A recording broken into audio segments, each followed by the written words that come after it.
Now, I expect that me and Will are going to continue to talk about Biden's foreign policy because I do think that what you no matter what your feelings are on how people voted on election day and what kind of fraud or not there was, I think Biden will be president. If you look at the margins in the states, thinking about how many votes would actually need thrown out for Trump to become president, it would have to be a lot at this point. So it's I guess something that's possible. That the fraud, either Trump is going to bully the courts, or the fraud is actually there and substantial enough for him to hang on and become president. But I think it's really, really unlikely at this point that that's the case. Um, and that's not to say that there's no voter fraud at all. I just don't think the Republican Party is actually going to prove it and overturn this election, or if it was that substantial at all. I mean, I'm sure it happens.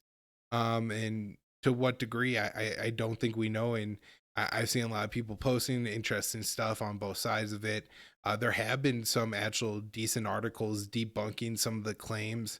There's a particular video in Delaware that claimed to show some fraud happening, and then apparently it was zoomed in too much, and when you zoom out a little bit more, you could actually see the election monitors are there, and so it's not every time that it's been debunked, but certainly there's been nothing near what would need to be proven to overturn the results of the election here.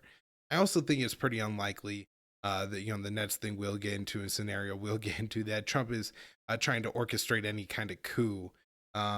It seems like he's trying to challenge this in court, and my guess is that once that starts to fall apart, as most of his lawsuits so far already have, he will have to, at the very least, begrudgingly leave office.